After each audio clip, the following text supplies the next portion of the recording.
abepiskopi gatolika b'i Burundi ku munsi w'Imana ugira gatatu wa Pasika. Yezu araza ahagarara hagati yabo ababwira ati nimugire amahoro. Bavukanye dusangiye ukwemera, namwe mwese Imana ikunda mukayikundira, twebwe abungere b'Ekereziya Gatolika turabifurije amahoro umukama wacu Yezu Kristo yaduciriye mu gutsinda urupfu kw'Ipasika. Intsinzi ya Pasika ni intsinzi y'ubuzima ku rupfu, ni intsinzi y'urukundo ku rwango, intsinzi y'ukuri ku kinyoma, intsinzi y'ineza ku nabi. Yezu amaze kuzuka yaramaze igihe aza arababonekera abigishwa biwe kugira ngo abakomereze ukwemera, na kare ubutumwa bwari bwamuzanye bwategerezwa kubandanywa n'abo bigishwa. Igihe cose ababonekeye indamutso ya Mariya yindi ati nimugire amahoro. Yezu yabifuriza amahoro abasanze ku kivi cabo ca misi yose, aho baba bariko bararonderera ikibatunga. Yarabasanga naho bakoraniye batekewe n'ubwoba, batinya ko nabo nyene bababaziza, batinya ko nabo nyene babaziza bakamukurikira, babaziza ukumukurikira. Bakristu dukunda, mbega uyu munsi turakeneye amahoro. Nibiki bitubuza gutekanirwa mu mitima yacu, mu ngo, mu kibano no mu gihugu? Kunde dusubire tuzirikane indamutso y'amahoro ya Yezu Kristo yazutse, twakure n'ingingo twokwishingira kugira ngo natwebwe n'igihugu tubamwo tuzukane na Yezu. Indamutso y'amahoro n'indamutso ihumuriza igakomeza ukwemera. Iyi ndamutso ya Yezu Kristo irumvikana umuntu yibutse ivyari vyabereye i Yerusalemu, maze agakubitiza agatima ku rubanza rwa Yezu, ku nzira y'umusaraba no ku rupfu rwiwe ku musaraba. Umwizero wose w'abatumwa n'abandi bigishwa wari wayonze nk'uko tubibona muri ya nkuru y'abigishwa b'i Emawusi.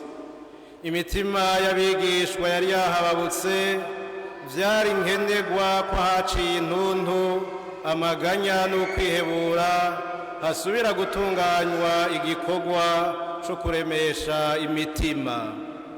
Yezu yazutse, yamaze iminsi abonekera abigishwa biwe, abazaniye umwizero mushasha. Yaza arabugurura amaso n'umutima ngo bahindure ukuntu bahora babona Imana n'ihangiro baha ubuzima bwabo.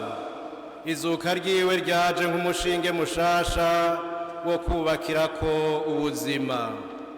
Iyo ndamutso y'amahoro ya Yezu izana umwizero mushasha, ishikana amahoro y'Imana mu mitima y'abatumwa n'abigishwa, kuko batahura ko muri Yezu Kristo Imana yatsinze ibintu byose bifutanya ubuzima bwa muntu gushika ku gicumuro n'urupfu.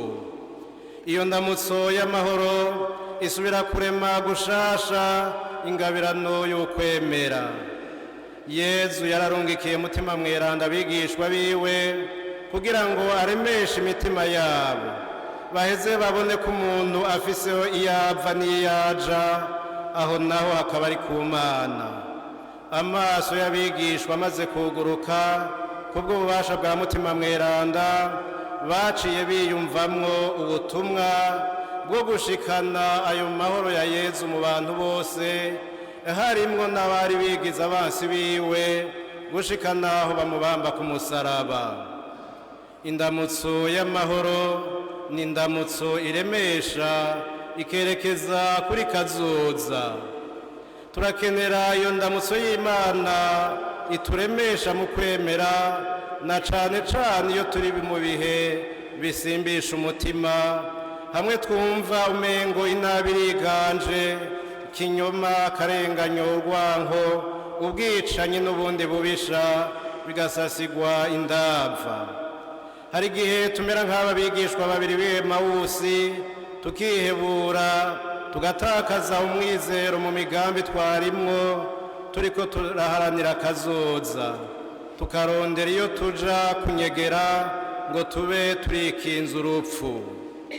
Ni mu gihe nk'ico Yezu yazutse atwiyegereza, akaduherekeza mu rugendo turimwo, agasubira kudufasha gutahura urukundo rw'Imana yigize umuntu, maze Yezu Kristu agaca mu byo twese ducamwo kugira ngo atwereke ko tworema, kuko Imana ari ifise intsinzi irama yishobora gutsinda urupfu. Muri Yezu Kristu turabona ko Imana idashobora guheba intungane yayo. Tumaze gutahura ukuri kw'Imana, duca tubona ko urupfu rudashobora gutsinda ubuzima, ko ikinyoma kitotsinda ukuri, ko urwanko rutotsinda urukundo. Iyo ndamutso ngo nimugire amahoro niyo ihuza imyitwarariko y'ubuzima twaciyemwo, bukadusigarana ibikomere n'imvune, hamwe n'umwizero Yezu yazutse atuzanira ngo duhangare kazoza turemye. Indamutso y'amahoro n'indamutso abarundi n'ababa mu Burundi dukeneye. Kuri twebwe abemera Kristu turi mu mirimo itandukanye mu buzima bw'igihugu, birabereye ko twibuka kandi tukibukanya ko Pasika ijanye n'inaguka ry'ubuzima mu mice yose y'ubuzima bw'umuntu n'ubw'igihugu. Intsinzi ya Yezu Kristu nitubere umwambiro mushasha, twemere kwiyambura wa muntu wa kera, tube bashasha muri Kristu yadupfiriye, ngo atunywanishe, yongera atunywanishe nk'abavukanyi.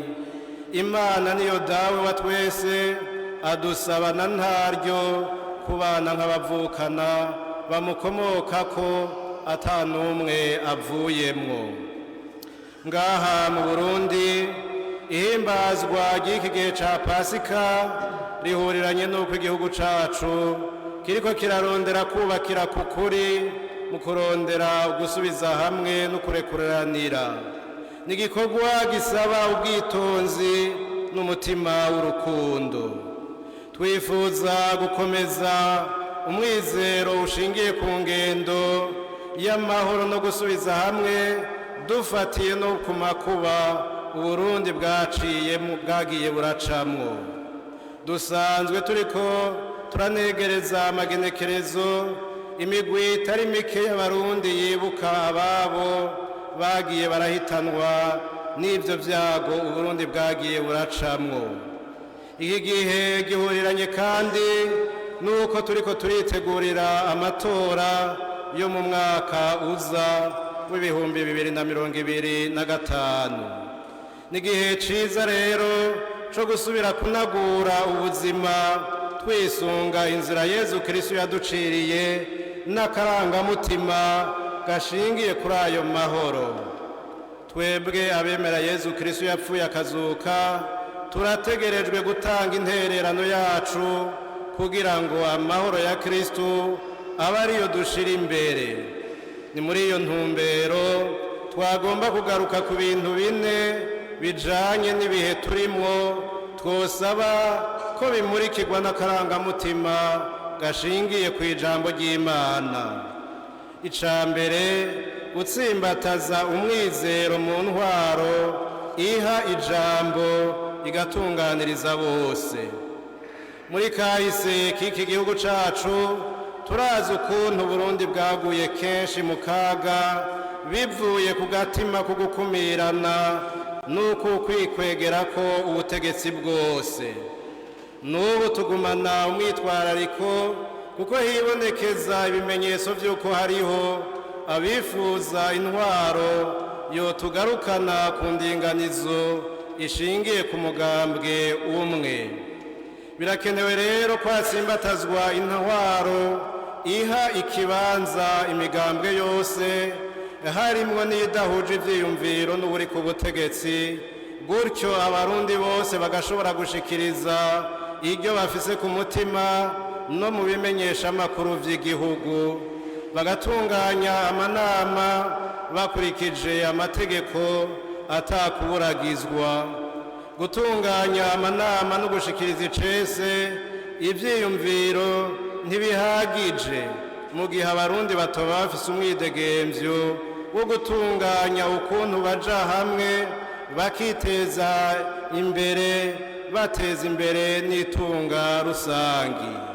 Ivyo bishizwe mu ngiro niho twoba turiko turitegurira neza amatora twimirije, kugira ngo amatora atawe akumira akorewe ahabona kandi mu mwidegemvyo, ibiyavuyemwo bikemegwa atagahigihigi.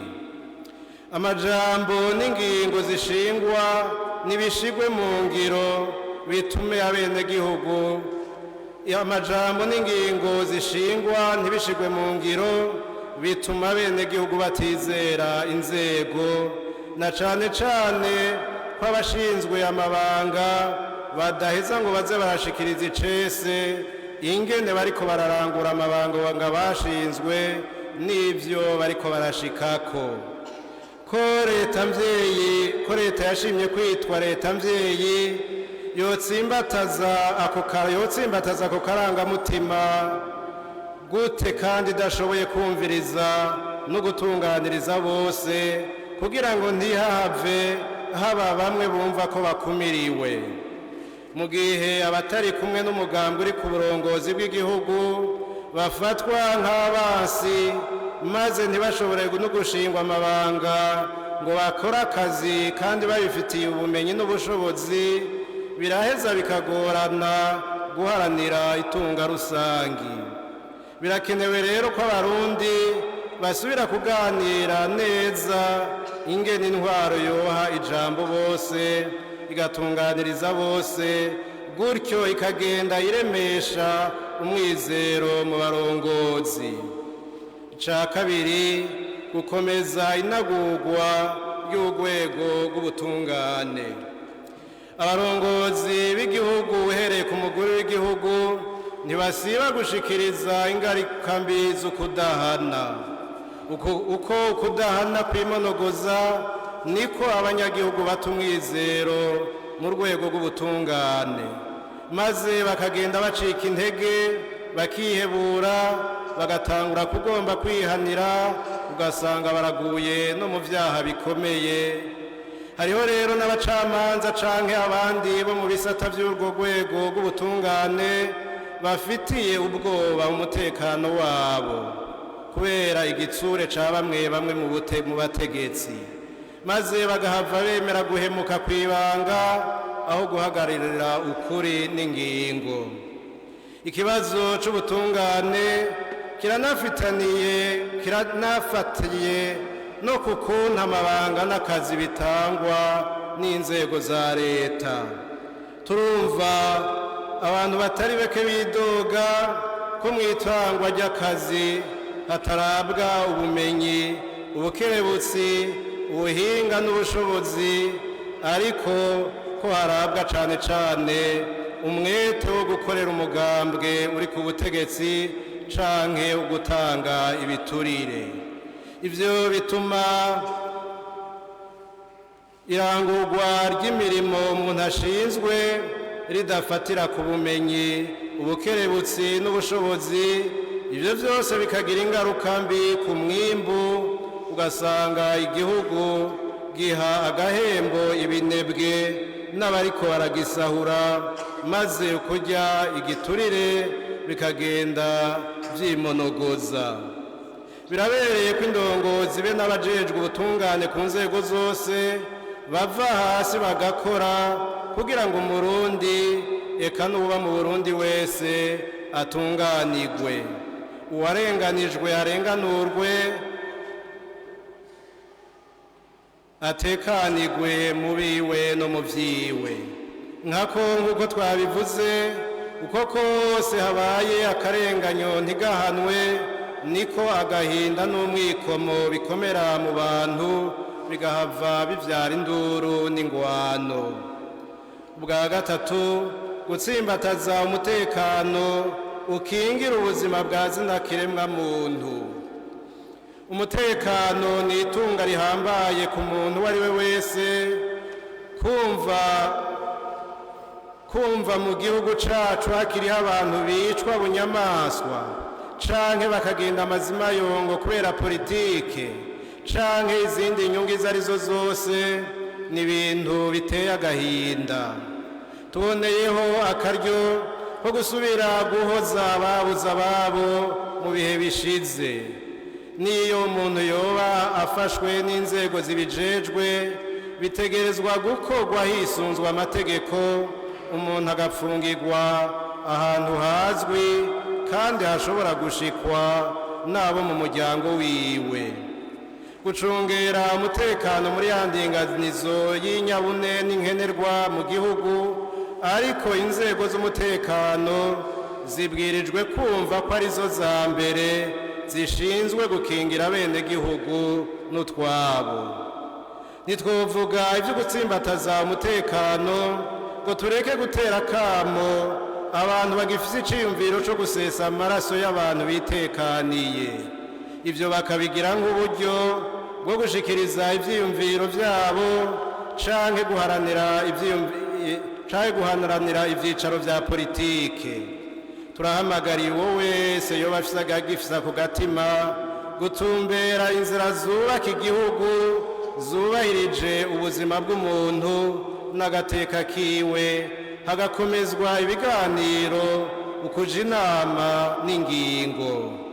Ica kane, kubandanya twitaho ikibazo c'ubukene mu bene gihugu.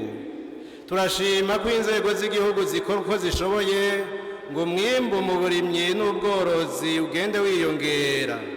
Mugabo biraboneka ko ubutunzi bw'igihugu butarifata neza, nkako iduga ry'ibiciro, ifaranga ry'Uburundi ribandanya rita agaciro, ukubura kw'ibitoro n'ibindi bisumwa nkenerwa mu buzima bwa misi yose, ubushomeri, biri mu bintu bituma abantu batari bake baba mu bukene kandi buguma bwiyongera. Birakenewe ko ikibazo c'ubukene kibandanya cigwa neza, maze inzira zo kuva mu bukene zishikirijwe muri ivyo vyigwa n'ibiganiro zigashigwa mu ngiro, kandi hakaza harasuzumwa ingene ibintu biriko biratera imbere. Kugira ngo turonke amahoro mu mitima yacu, abantu bave mu mwiheburo, ni ngombwa kwitunga rusange ricungerwa neza n'inzego zibijejwe, rigakoreshwa ku neza ya bose, abanyonozi bagasubiza ivyo bivye kandi bikamenyekana ko bafashwe bagahanwa. Indamutso y'amahoro ni indamutso idutuma kuremesha amahoro n'umwizero. Bakristu dusangiye ukwemera, namwe mwese Imana ikunda mukayikundira, n'uno munsi Yezu Kristu arasubiye kutubwira ati nimugire amahoro. Niwe kandi atubwira ati hahiriwe abaremesha amahoro kuko bazokwitwa abana b'Imana. Ko turiko turahimbaza Pasika, nidusubize itoto, niturushirizeho gukomeza igikorwa co kuremesha amahoro no gusubiza hamwe nk'abana b'Imana. Ico gikorwa naco kugira ngo kirame gishingira ku kuri, ubutungane, urukundo n'umwidegemvyo. Dusabe rero Imana ibandanye tuba hafi mu bihe vyiza no mu bihe bigoye, itugire intwari mu kuremesha amahoro mu ngo zacu, mu kibano, mu gihugu cacu, mu bihugu bigize kano karere k'ibiyaga binini, eka no kw'isi yose. Nitwosozera tutabamenyesheje ko umuvyeyi wacu Papa Francisco azokugurura icese umwaka wa yubile y'imyaka 2025 ya Ekereziya kw'igenekerezo ry'icenda Rusama umwaka w'2024. None turabatumiye mwese kwinjira neza muri iyo yubire no kuyihimbaza mu mwizero ukomoka ku nsinzi ya Kristo umwami w'amahoro. Bikira Mariya umugabekazi w'amahoro twaragije Uburundi natubere mu ngoro, maze indema y'umukama wacu Yezu Kristo, urukundo rwa Mana Data n'ingabirano ya mutima mweranda bihorane natwe muri ibi bihe byose twimirije.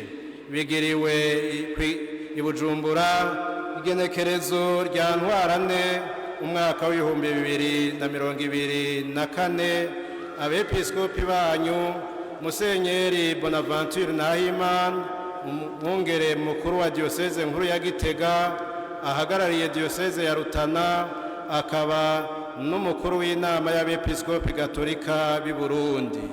Musenyeri Salvatore Niciteretse, umwungere wa Diocese ya Bururi, akaba n'icegera c'umukuru w'inama y'abepiskopi gatolika b'i Burundi. Musenyeri Gervaze Bashimiye ubusa, umwungere mukuru wa Diocese nkuru ya Bujumbura. Musenyeri Yohakimu Ntahondereye, umwungere wa Diocese ya Muyinga. Musenyeri Buraziyo Nzeyimana, umwungere wa Diocese ya Ruyigi. Musenyeri George Bizimana, umwungere wa Diocese ya Ngozi, ahagarariye Diocese ya Bubanza.